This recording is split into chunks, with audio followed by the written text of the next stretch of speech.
Everybody can hear me, right? Well, I think this is a super time to do one thing. Well, two things. I'm going to have you stand up, and I'm going to make a tribute to you. That's very unusual. I'm going to take your picture from here. As Franklin students, as you stand up, on the count of three, I'm going to have you, and alumni also, I'm going to have you scream out the word Franklin. And I want to take your picture at that time, okay? A one, a two, a three. Hey, that was terrific. Thank you.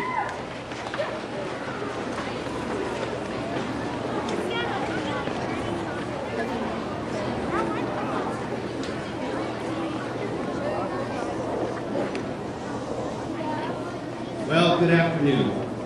You know, when I arrived here at Franklin School several years ago, I was immediately taken back by this old building.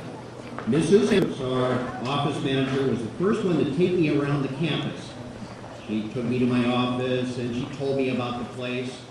And Franklin has a story. It's got a story, all right. I was captured and I was captivated, starting at that very moment. And I would argue that Franklin is no ordinary school. No. It's got zeal, it's got personality, it's got heritage, it's got community, and it's got a fabulous story.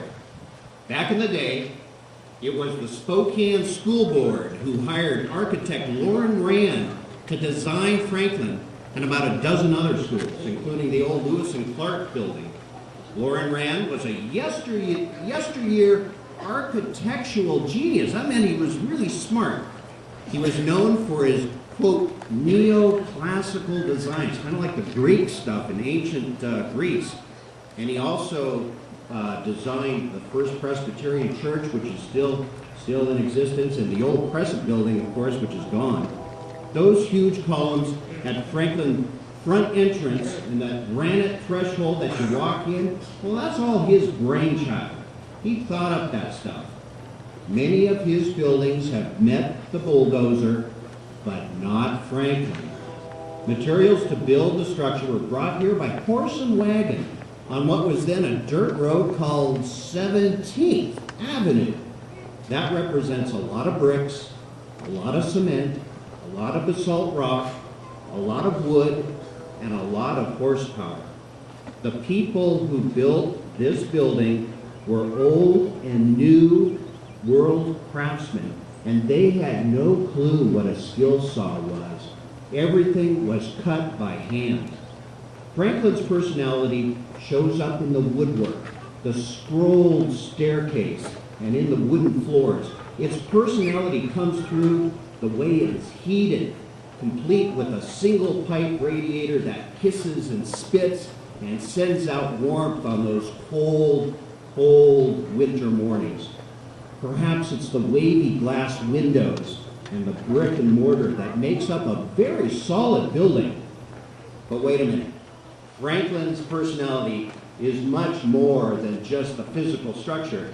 Ladies and gentlemen, boys and girls, Franklin's personality comes from the tens of thousands of students who have received their early education right here, and those students that have given back to the Lilac community and the city beyond. All over the world, there are Franklin alumni, and they have done great things. Franklin's personality are the parents, the teachers, the principals who have made it happen. The personality is the current student body. That personality is each of you. Franklin has enjoyed a sense of community. In the 1940s, Franklin was a hopping place. Attempts to have a kindergarten took place in a cloak closet. Cloak closet is like a coat closet, and the main floor spilled out with kindergartners. This needed a change, and the Franklin parents came together to raise money for what would become the Franklin Kinderhouse. And through dances and socials and skits and card parties, the Franklin community helped raise the money that purchased the old Kinderhouse on Mount Vernon Many of you have gone to kindergarten in that house. It's no longer there now, and it purchased the property back behind it. In fact, Franklin Fathers built the early miniature furniture that was used inside that building. Gladys Hoagland Knight was the early teacher who guided those early minds. And now it is Miriam Ritchie, who's been here for a quarter century doing the same. Let's have a round of applause.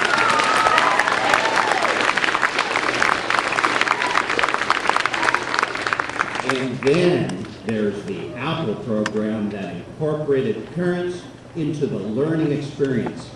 And then there are the parent volunteers, the neighbors, and the huge array of people who have made this place a community of learning. There were the students who in 1985 folded 1,000 origami cranes and sent them to President Reagan as part of the Million Cranes for Peace. Their message was clear, ladies and gentlemen, boys and girls. They wanted peace. There was Rhonda Langford, who was in the 3rd grade, Mrs. Maddox's class, and she designed a Christmas seal for the American Lung Association. Her design rose to the top, and she was awarded by President Jimmy Carter in 1977. You know, there are hundreds of stories just like these, and they illustrate the strong community that makes up Franklin School.